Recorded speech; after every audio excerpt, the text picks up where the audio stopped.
tuve con Rigo, ¿no? Vamos a ver algunas de las cosas que dijo y ver cómo no se sostienen, ¿no? Directamente. Bueno, una de las cosas que dijo en la contrarrefutación, y yo no pude ya responder porque ya no tenía más turnos, ¿no? Habló de Mateo 1.25. De hecho, se reservó bastantes cosas para esa contrarrefutación, de manera que yo no pudiera responder. Porque si hubiera dicho ciertas cosas en la refutación, yo sí que podría haber respondido.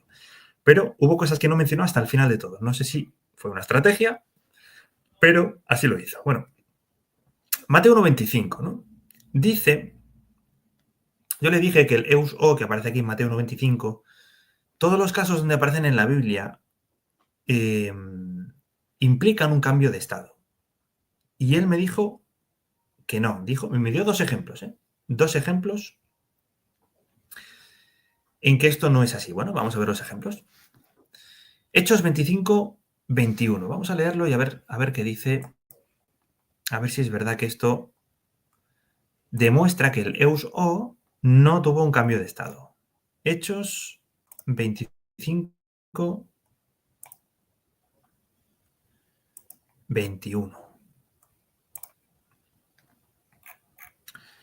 Dice lo siguiente, pero como Pablo peló y pidió quedarse bajo custodia a la espera de la decisión de Augusto, mandé que lo mantuvieran arrestado hasta que eus o lo enviaran a donde César. ¿Eh? Así que si aquí no hubo un cambio de estado, Pablo siguió arrestado, según dice Rigo. ¿Cuál es el problema? Bueno, el problema para Rigo es que si nos vamos de Hechos 25-21, nos vamos al 27-3, vamos a ver si seguía bajo arresto o no. Hechos 27-3. Dice, al día siguiente desembarcaron en Sidón. Julio trató a Pablo con bondad y permitió que fuera a visitar a sus amigos y que ellos lo cuidaran. ¿Habéis visto? Aquí ya no estaba bajo arresto.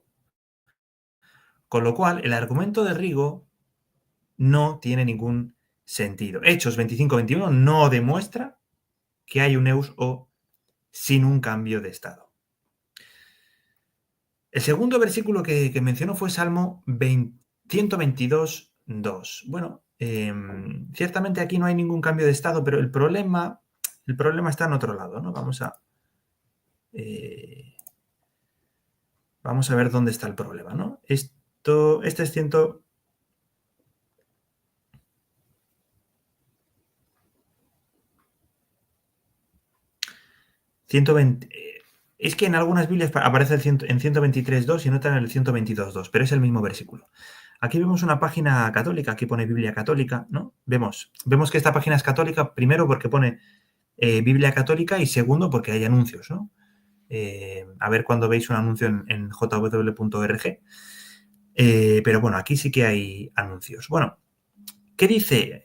Dice la interlineal, ¿no? Ahí Claro, Salmos se escribió en hebreo, ahí estamos viendo una interlineal en griego, porque es de la Septuaginta, ¿no?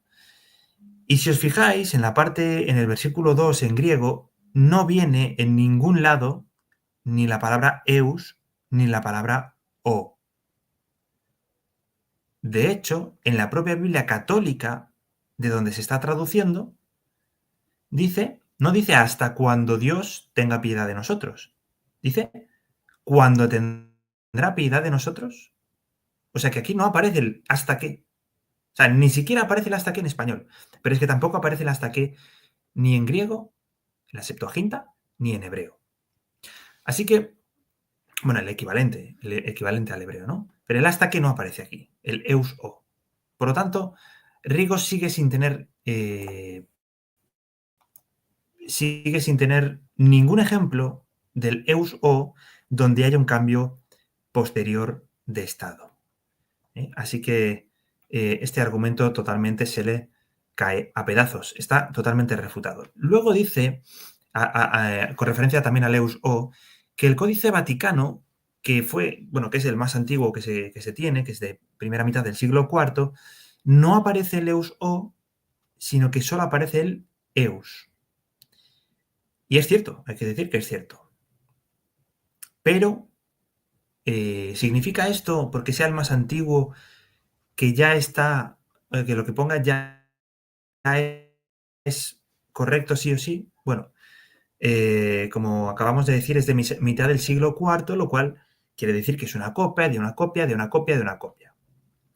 El códice sinaítico, que es muy cercano en tiempo al Vaticano, a lo mejor unos 25, unos 50 años después, sí que pone el eus o, también lo pone el códice alejandrino. Así que, bueno, de hecho, la mayoría de códices sí que ponen el eus o, no solo el eus. Así que el raro es el Vaticano. Sí, es verdad que es un poquito más antiguo que el sinaítico, pero es el que pone algo que no pone en el resto de códices. Con lo cual, cuando tienes muchas copias antiguas y hay una que es diferente, lo lógico sea que ese sea el error. Eso es lo lógico. Vamos a ver algunas interlineales, griego-español. Por ejemplo, la del Nestle Aland pone eus o. La interlineal griego-español de los manuscritos bizantinos pone eus o. El Nuevo Testamento interlineal griego-español de César Vidal pone eus o. Y el Nuevo Testamento interlineal griego-español de Francisco La Cueva pone eus o. Así que tampoco le vale a Rigo que encuentre en un códice antiguo simplemente el eus, porque esta mención es la rara, es la que se sale de la regla. Con lo cual, este argumento no le vale para demostrar que en Mateo 1.25 no viene el eus o. Según él solo viene eus, pero no. Viene el eus o. Además, es interesante, no solo es que la mayoría, o sea, todas las otras 18 veces donde aparece el eus o en el Nuevo Testamento impliquen un cambio de estado. No es solamente esto. Es que, por ejemplo, es la construcción de la frase, ¿no? Misma. El eus o viene precedido de una negación. Y esto, como escribió el erudito bíblico Jack Pearl Lewis en The Gospel According to Matthew de 1976, siempre implica que la acción negada sí se realizó después. ¿Vale? Así que tenemos esta regla de Jack Pearl Lewis. Tenemos que de los 19 ejemplos de eus o, 18, o sea, uno es el que estamos discutiendo, que es el de Mateo 1.25. Los otros 18, con la misma construcción griega, sí implican un cambio de estado, posterior de estado. Con lo cual, es evidente que Mateo 1.25 también debe significar lo mismo. Vamos a ver algún ejemplo. Por ejemplo, 2 de Pedro 1.19 dice, habla de una lámpara que brilla en un lugar oscuro hasta que eus o amanezca el día y el lucero se levanta. ¿Hay un cambio de estado aquí? Claro, porque cuando el lucero se levanta, es decir, cuando amanece, cuando el sol alumbra, la lámpara deja de brillar, porque ya no está en un lugar oscuro. La lámpara deja de brillar porque el sol es el que pasa a brillar, ¿no? Es como cuando enciendes una linterna a pleno día, pues no se ve prácticamente, ¿no? Porque el sol es el que está brillando, ¿no? Con más fuerza. Luego tenemos, por ejemplo, Lucas 15:8, que dice, si una mujer pierde un dracma, enciende una lámpara y barre su casa buscándola con cuidado hasta que eus o la encuentra. ¿Qué pasa cuando la encuentra? Que deja de buscar. Hay un cambio posterior de estado. No olvidemos también que Mateo escribió su evangelio posiblemente el año 41 después de Cristo, es decir, después de que sucedieran los hechos que registra, ¿no? Así que si él hubiera querido dar a entender al lector que María fue siempre virgen, lo hubiera dicho de otra manera, lo hubiera sido claro en ese asunto, ¿no? Por ejemplo, Primera de Reyes 1:4 dice, la joven, que era bellísima, se convirtió en la enfermera del rey y lo atendía. Pero el rey no tuvo relaciones sexuales con ella. Así que Mateo podría haber usado una frase parecida, pero no la usa. En The Expositor Greek Testament, el escritor Bruce dice lo siguiente, la relación sexual subsiguiente era el curso natural o necesario de las cosas. Si el evangelista hubiera pensado como los católicos, se hubiera esforzado para evitar malentendidos. Y Alfred Greek Testament de 1980 dice, en general, me parece que nadie hubiera pensado alguna vez interpretar el versículo de otra manera, excepto en su significado a primera vista, a menos que deseara forzarlo para estar de acuerdo con la noción preconcebida de la virginidad perpetua de María. En resumen, Rigo no ha podido dar un solo ejemplo de la misma construcción gramatical griega de Mateo 1.25, el eus o, que implique un cambio posterior de estado. Sencillamente no ha podido hacerlo. Luego nos habla también del término primogénito, ¿no? Dice que no significa primero de varios. Bueno, si hablamos en términos de un primero, pues es cierto que no es forzosamente obligatorio que haya un segundo, ¿no? Pero sí es lo evidente, ¿no? Imaginad que yo os invito a comer a casa y me preguntáis, ¿qué vas a hacer de comer? Y digo yo, bueno, de primero voy a hacer una ensalada César. Y vosotros, qué rico. Bueno, ¿y de segundo? Y yo, no, solo hay primero. ¿Ves que no tiene sentido esta construcción? Si solo hay un plato, yo no digo primer plato, digo plato único, ¿no? O parecidos, ¿no? Pero si hablo de un primer plato, se sobreentiende que hay más platos. Así que no hay que interpretar algo fuera de la norma general, a no ser que algo en el contexto nos lleve a ello. Y el significado primario de primogénito es el de primer hijo nacido de unos padres, lo cual indica, no de manera forzosa, pero sí de manera natural, orgánica, que hubo más hijos. Para probar esto, él cita Primera de Crónicas 23, 17. Vamos a leerlo. Primera de Crónicas 23, 17. Para ver un primogénito que fue hijo único, ¿no? Bueno, vamos a ver. Dice la traducción del Nuevo Mundo, de los descendientes de Eliezer, Rehabías era el jefe. Eliezer no tuvo otros hijos, pero los hijos de Rehabías fueron muchísimos. Bueno, ¿dónde habéis visto la palabra primogénito aquí? Repito, de los descendientes de Eliezer, Rehabías era el jefe. Eliezer no tuvo otros hijos, pero los hijos de Rehabías fueron muchísimos.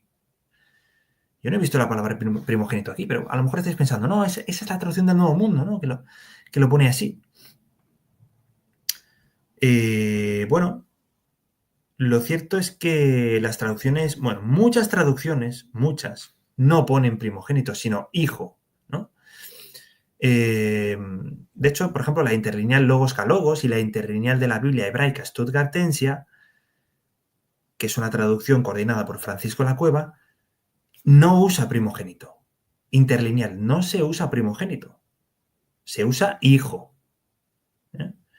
Así que no se está hablando de preeminencia, sino de un hijo que no tuvo más hermanos. ¿Vale? Un hijo sería primer hijo en orden numérico, ¿no?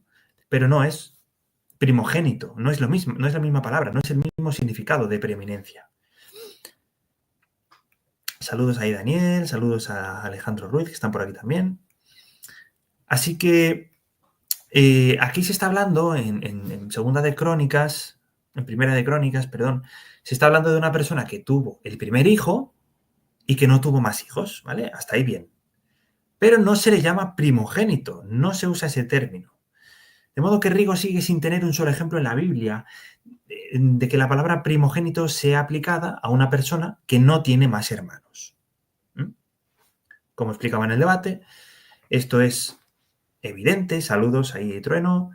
Esto es evidente porque la palabra primogénito, cuando se habla de preeminencia, es un privilegio o una ventaja que se tiene sobre otros hermanos. Entonces vamos a ver, si una persona es hijo único, es unigénito, y no tiene hermanos, no tiene otras personas sobre la cual tener la preeminencia, no hace falta que se le diga que tiene la preeminencia, porque ya se sobreentiende, no hay más hermanos con los que compita por la preeminencia.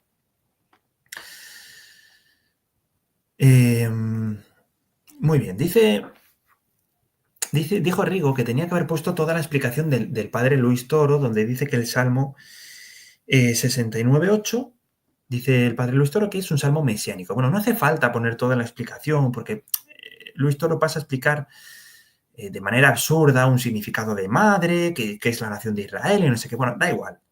Yo lo presenté, este versículo, esta fracción del vídeo de Luis Toro, la presenté para demostrar que Luis Toro sí que admite que Salmo 69.8 es un salmo mesiánico. Da igual la interpretación que le dé. Él está admitiendo que es un salmo mesiánico. Con lo cual no hace falta que yo hubiera puesto todo el vídeo, porque para corroborar que Luis Toro dice que es mesiánico, solamente hacía falta la parte que yo puse. Rigo cita Génesis 27:29 para decir que la expresión hijos de su madre no siempre es literal. ¿Vale? Y esta es la pregunta que me hizo. La verdad es que yo no había parado a pensar en este versículo, así que no pude dar una respuesta muy contundente, pero la voy a dar aquí, ¿vale? Si me estás viendo, Rigo, pues aquí te va la respuesta sobre Génesis 27:29.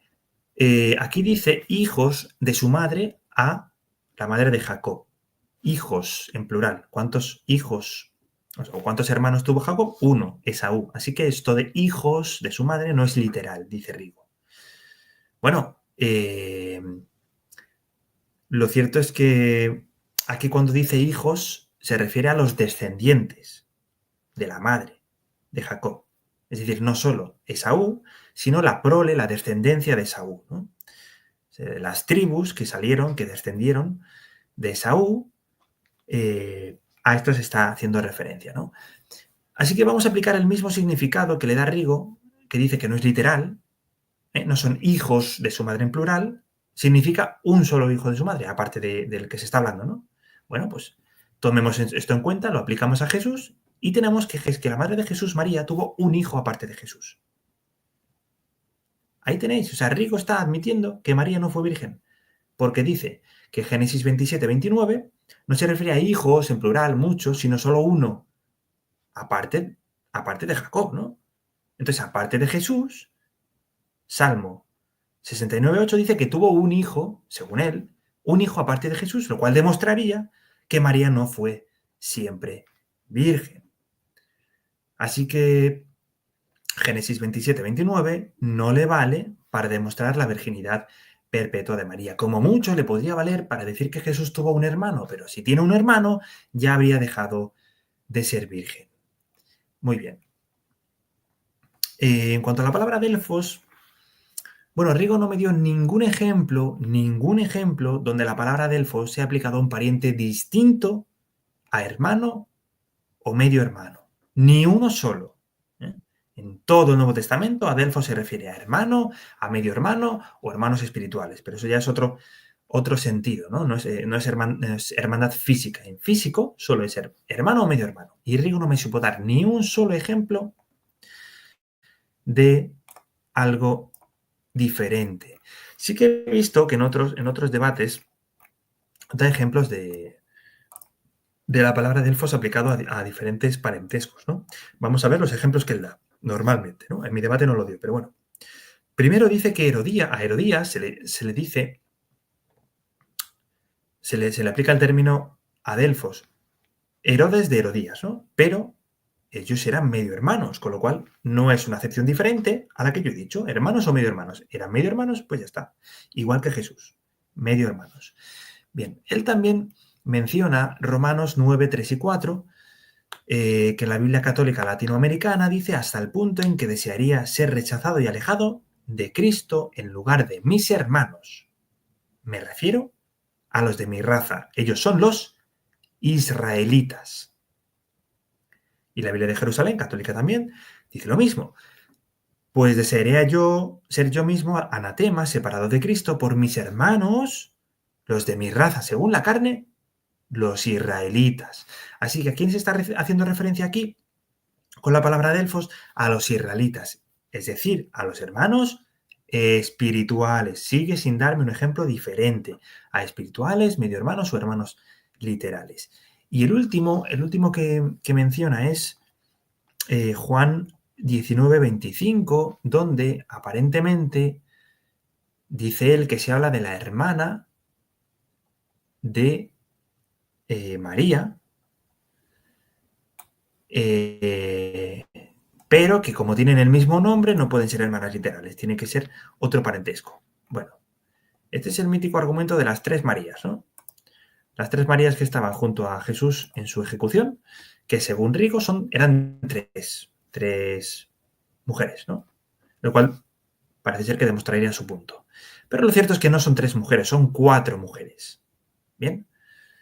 En un debate Rigo dijo, bueno, no, espero que no me salgas con el argumento ya refutado de las 4 mujeres en lugar de 3. No. Es que son 4 mujeres. Mira, María, la madre de Jesús. La segunda es su hermana, Salomé. Aquí en Mateo, en Juan 19:25 no dice que su hermana Salomé, pero en relatos paralelos sí dice que está Salomé allí. Se entiende que Salomé era la hermana de María, no la otra María. Con lo cual, no se le llama hermana a un parentesco diferente. Después está María de Cleofás, o Alfeo, que es la madre de Santiago el Menor y de José, y María Magdalena es la cuarta. Bueno, así que el problema de Rigo es que interpreta que la esposa de Cleofás es la hermana de María, pero eso no es lo que dice el relato. Los relatos paralelos mencionan a Salomé, que también está allí. Hegesipo, que es considerado por el catolicismo como el padre de la historia de la Iglesia, transmite la noticia de que las hermanas de María se llamaban Salomé y Susana. Así que Salomé es la hermana de María. Se le está llamando a Delfi a Salomé, no a María, y de ahí sacamos que como no pueden ser hermanas por tener el mismo nombre, era su otro parentesco. El comentario bíblico Mundo Hispano sobre el Evangelio de Juan dice, Juan menciona la presencia de 4 mujeres. Probablemente Cleofás, mencionado en Juan, sea el que se presenta en Lucas 24:18. La hermana de su madre, es decir, la hermana de la madre de Jesús, sería Salomé. Se entiende que Salomé era la esposa de Zebedeo y la madre de Santiago y Juan. Vamos a otro comentario bíblico. El de William MacDonald dice, hablando de Juan 19:25, muchos estudiosos de la Biblia creen que en este versículo se nombra a 4 mujeres, no a 3. El comentario bíblico Moody también dice, Salomé, aparentemente hermana de la Virgen María. El comentario bíblico siglo XXI dice, lo más razonable parece suponer que eran 4 y que la hermana de su madre era Salomé. El diccionario bíblico Certeza dice la comparación de Mateo 27:56 con Marcos 15:40, 16:1 y Juan 19:25 permite suponer que la madre de Jacobo se llamaba Salomé y que era hermana de la madre de Jesús. Por último, el nuevo diccionario ilustrado de Wilton M. Nelson dice es muy improbable que 2 hermanas tuviesen el nombre María, que es lo que dice Rigo, ¿no? Que en ese punto tiene razón, ¿no? Sigue diciendo, Juan 19:25 puede referirse a 4 personas en 2 pares, así como se hace en las listas de los discípulos. Así que son 4 mujeres, Rigo, no 3. El argumento principal a favor de las 3 mujeres en lugar de 4 se basa en el uso de solo 2 conjunciones kai, que serían la y, ¿no? Si se tuvieran en mente 4 mujeres, los lectores del idioma original esperarían que se añadiera otra y, otro kai. Este es un argumento católico, ¿no? Pero contra este argumento, J.C. Ryle, en Pensamientos Expositivos sobre los Evangelios, escribe, la objeción de que la palabra y se omite antes de María, la mujer de Cleofás, no tiene valor. Dice, en casi todos los catálogos de los apóstoles se puede observar la misma omisión. Y cita Hechos 1:13, Mateo 10:2, Lucas 4:14. Además, los 4 sustantivos griegos, madre, hermana, María y María, están en nominativo, lo que significa que cada uno es un sujeto independiente por derecho propio. Así que la interpretación de Rigo de que eran 3 mujeres en lugar de 4 sencillamente no se sustenta. Vamos a ver otro argumento, ¿no? de los que dijo Rigo. Bueno, realmente esto fue un poco lo último que dijo, ¿no? Lo último que dijo en el debate, pero sí que me gustaría mencionar algunos otros argumentos que ha usado él y otros, para así ya damos una respuesta completa, ¿no? Otros argumentos que no salieron en el debate, católicos, pero que no tienen ningún sustento igual que los que ya hemos visto. Rigo usa, por ejemplo, el argumento juniors, ¿no? Le llama él, bueno, Parece ser que se llamará así. El argumento juniors es el argumento del nombre de los hijos, ¿no? Porque dice, uno de los evangelios dice que José, uno de los hermanos de Jesús, era hijo de José, ¿no? Entonces, claro, dice, aquí eh, no puede ser su hermano, el hermano literal, tiene que ser un primo, porque los padres en la cultura judía no le ponían los mismos nombres a sus hijos. Vamos a ver si esto es cierto. Bueno, en primer lugar, la tradición puede reflejar lo que la mayoría de gente hace, pero no representa exactamente cada caso individual. Por ejemplo, aquí en España, lo normal cuando una persona se casa, pues es que brindan, ¿no? Bueno, yo me casé y no brindé. Así que yo me salí de la tradición de mi país. Lo mismo podían hacer algunas personas, algunos antiguos judíos, ¿no? Hacer cosas que no estaban obligados a seguir todas las tradiciones mínimas sobre la cual la ley no estipulaba nada. Así que Rigo no puede decir que los judíos nunca le ponen el mismo nombre al hijo, ¿no? Además, Rigo no suele dar, bueno, si esto era una costumbre judía, pues me podrá dar algún experto en judaísmo, algún erudito, alguna obra de consulta, alguna enciclopedia que lo diga. Rigo no cita nada, simplemente lo dice y venga, te lo crees y ya está. Segundo, para el tiempo de Jesús la tradición hebrea había sido altamente influenciada por la cultura griega y otras, ¿no? Babilónica, persa, etc. Lo mismo que sucede hoy en día con, por ejemplo, niños latinos que tienen nombres ingleses, ¿eh? La tradición, o sea, la costumbre, va adquiriendo detalles de otras costumbres vecinas. Así que lo mismo que pasa hoy también pasaba en el tiempo de Jesús, ¿no? Así que para ese tiempo la tradición judía pues no era tan pura, sino que era un poco de mezcla entre otras costumbres diferentes.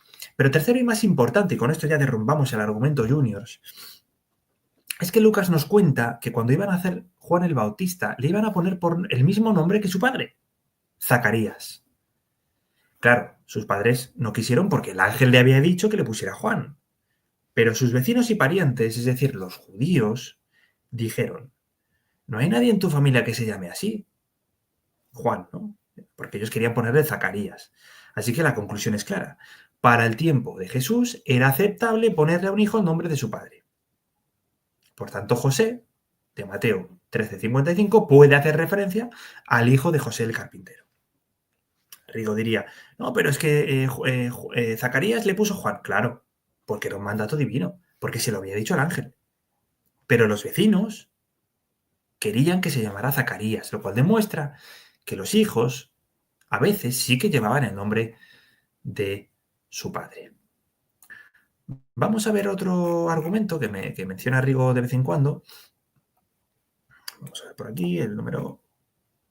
El de las genealogías. Lo he escuchado mucho y me parece de los argumentos de los más absurdos, ¿no? No, es que las genealogías de Jesús, de Mateo, de Lucas, no mencionan a los hermanos de Jesús. Vamos a ver. Vamos a ver. En primer lugar, las genealogías de Jesús son desde X persona hasta Jesús, ¿vale? Tienen un propósito, ¿vale? Entonces, si Jesús es el límite, ¿no? Porque el propósito de las genealogías es demostrar que viene de la tribu de Judá y que es descendiente de David, ¿no? Son esas dos genealogías diferentes, ¿no? Es ese propósito. Descendiente de Judá, descendiente de David. Pero la genealogía acaba en Jesús. Si tuvo hermanos y los hermanos son más pequeños, son irrelevantes en la genealogía porque vienen después, pero es hasta Jesús. La genealogía es desde David hasta Jesús y desde Judá hasta Jesús. Los que vienen después son irrelevantes. Y tercero, pues, segundo argumento en cuanto a esto, aunque en las genealogías aparecen algunos hermanos, pero también hay muchos otros personajes bíblicos que tienen hermanos, pero que no se mencionan estos hermanos en las genealogías de Mateo y de Lucas. Por ejemplo, los hermanos de David no aparecen, ni los de Salomón, ni los de Sealtiel, ni los de muchos otros. Así que la ausencia de los hermanos en la genealogía no demuestra absolutamente nada. Veamos otro argumento que cita. Vamos a ver por aquí el número 11. Hermanos mayores. Muy bien, aquí dice que los hermanos pequeños, si fueran hermanos, dice Juan 7 que le dan órdenes a Jesús, le dice sube a la fiesta, ¿no? A Galilea. No, perdón. Sí, bueno, sube a la fiesta, ¿no? Le decían los hermanos pequeños. Y claro, los hermanos pequeños las costumbres judías no le podían dar órdenes a los hermanos mayores. Con lo cual esto demuestra que no eran sus hermanos, si no, no le hubieran dado órdenes. Bueno, lo que dice el relato es que el que da órdenes es Jesús a sus hermanos pequeños. Juan 7, 8 a 10 dice Jesús, suban ustedes a la fiesta. Yo aún no voy a subir a esta fiesta porque mi tiempo todavía no ha llegado. Les dijo esto y se quedó en Galilea. Y ahora dice el 10. Sin embargo, una vez que sus hermanos subieron a la fiesta, él también subió. Pero no lo hizo abiertamente, sino en secreto. Así que Jesús demuestra su autoridad como hermano mayor porque les dijo a sus hermanos que subieran a la fiesta y le hicieron caso. Así que el que da las órdenes es Jesús a sus hermanos, no al revés. Dice Moisés Barriento que dice, me llama la atención que él comenzó su participación diciendo que usaría 3 autoridades, tradición, magisterio y Biblia. Exacto.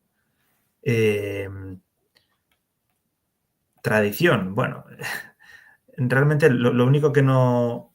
Dice, lo presentó en el mismo orden de importancia, sí, exacto. Lo que menos importancia le daba era la Biblia. Y de hecho no pudo sustentar nada en la Biblia. En la tradición, bueno, vale, en alguna, porque otros padres de la Iglesia no dicen eso. En el magisterio, bueno, para mí no es una autoridad. La Biblia, que es la base de todo cristiano, me da igual que uses el magisterio o la tradición, pero la Biblia tienes que usarla si eres cristiano. La Biblia no sustenta la virginidad perpetua de María. Siguiente argumento, la peregrinación a Jerusalén, ¿no? Dice que, claro, cuando María y José peregrinaban a Jerusalén, Jesús tenía 12 años y no se mencionan sus hermanos, ¿no? De manera que, claro, el relato tendría que haber nombrado a sus hermanos. Esto significa que no los tuvo, que no los sabía. Bueno, vale. La emisión de los hermanos de Jesús no es una prueba de que estos no existieron. Esto se llama falacia del silencio. Es más, si la omisión significa que no existen, puesto que tampoco se mencionan a los primos de Jesús, según el propio Rigo, los primos de Jesús no existen porque no se mencionan en este relato de la peregrinación. Absurdo, ¿verdad? Es una falacia del silencio. Pero lo más curioso, ¿no?, es que cuando Jesús se pierde a los 12 años y lo encuentran al día siguiente en el templo. Vamos a pensar un poco en la situación, ¿no? Si fuera hijo único, ¿cómo podría haberse perdido un día entero y que María no se diera ni cuenta? Es mucho más viable que María estuviera ocupada cuidando a sus hermanos más pequeños y por eso no se dio cuenta en todo el día de que Jesús no estaba. Esto es lo que nos comenta el profesor Antonio Piñero. Dice en su libro Aproximación al Jesús histórico, página 266, dice, ¿es explicable que una madre amantísima que solo tiene un hijo tarde casi un día en caer en cuenta de que se le ha perdido?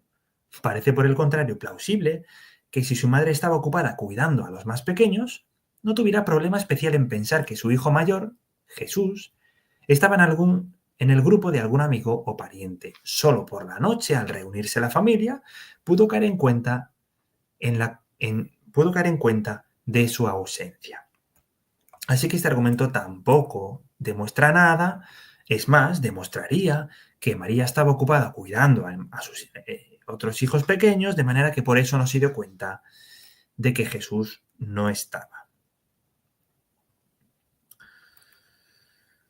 Vamos a ver, estamos ya acabando los argumentos, pero aún nos queda alguno más. A ver, el 17, María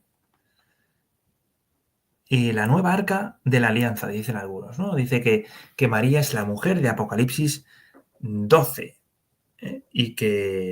Bueno, que de alguna manera esto demuestra que María no tuvo descendencia. Pero lo cierto es que Apocalipsis 12 no habla de ninguna mujer literal, ¿no? Pongamos en contexto, Apocalipsis es un libro de visiones que, pues, gran parte de su contenido no es literal. Pero la mujer de Apocalipsis se presenta junto a un gran dragón con 7 cabezas, 10 cuernos y 7 coronas. ¿Es esto literal? No. Dice que la mujer está en el cielo, vestida con el sol, con la luna bajo sus pies y llevaba una corona en la cabeza con 12 estrellas. ¿Todo esto es literal? No. Así que la mujer... Bueno, perdón, que hay otro detalle. Dice que la mujer de Apocalipsis huyó al desierto 1260 días, algo que María nunca hizo. Así que está claro que no se refiere a una mujer literal y menos a María. Dice Moisés que en este punto le dije que María, a quien Dios eligió para cuidar a Jesús, demostrara negligencia en dicha labor. Claro. O sea, María fue a quien Dios eligió para cuidar a su propio hijo, y era una mujer que se le perdían sus hijos, que para ella, al contrario de todo el resto de mujeres de aquella época, no era ninguna vergüenza no tener hijos, que pese a no haber ningún mandato explícito, ella, porque sí, decide permanecer virgen toda su vida, pero aún así casarse con José, cuando la Biblia dice que entre esposos tienen que darse sus relaciones debidas, relaciones sexuales, porque es una muestra de amor. Entonces, claro, vaya ejemplo, ¿no? De María. O sea, ¿cómo serían el resto de mujeres, ¿no? Para que Jehová eligiera a María para el cuidado de su hijo, si María, según la Biblia y según algún argumento de Rigo, pues era un poquito descuidada, ¿no? Evidentemente María era imperfecta y se le pasaban cosas. Pero desde luego que no era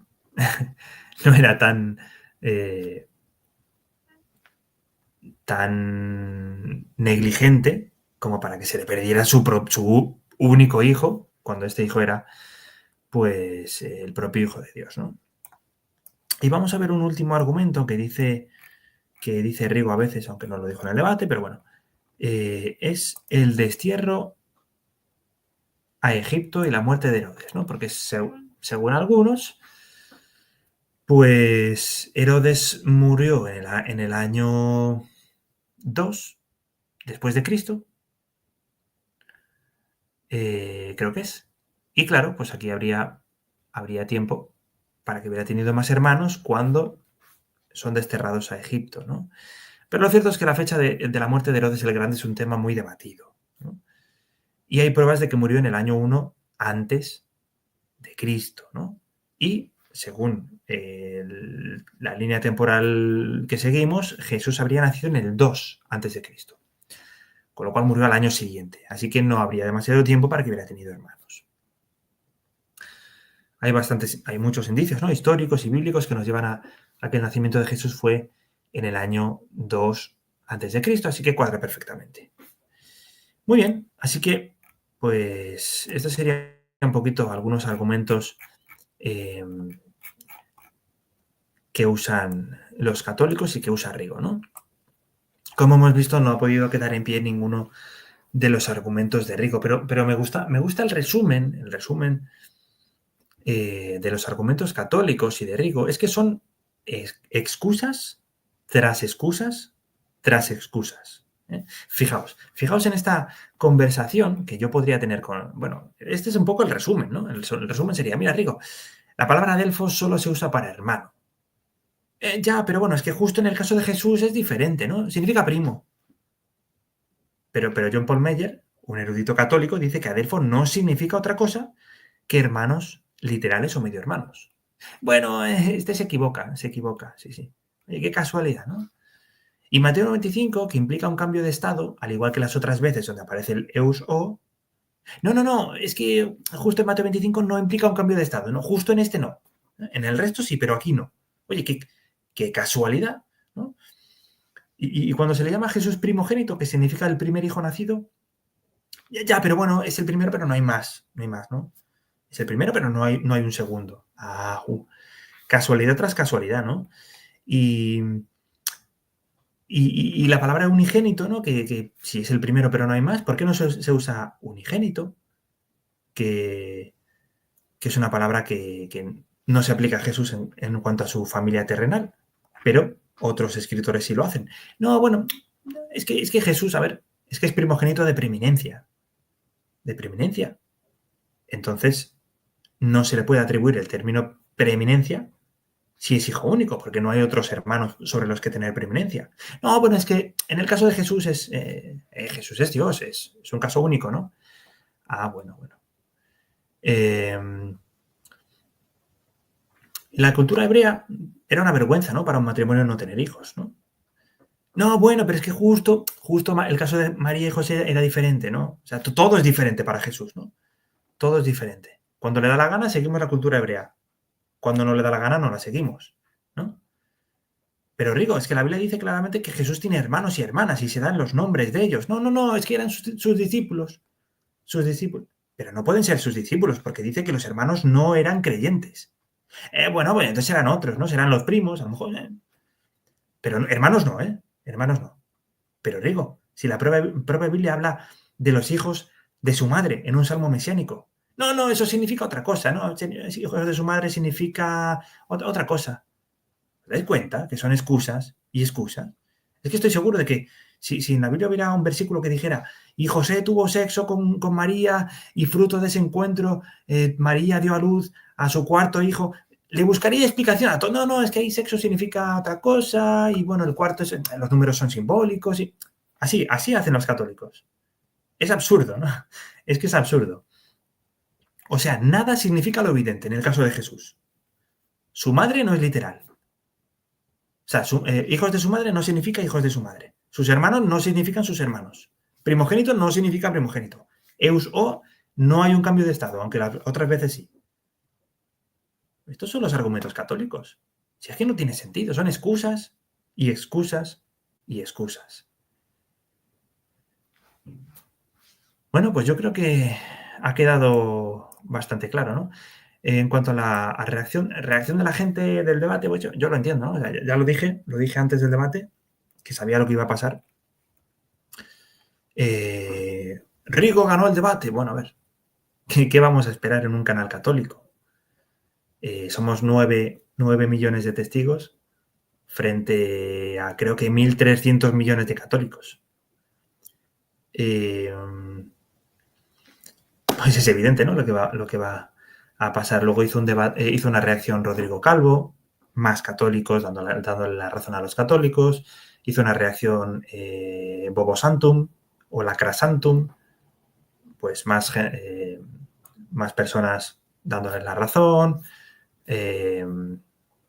Otro católico, Santiago Alarcón. Pues bueno, es la que hay, ¿no?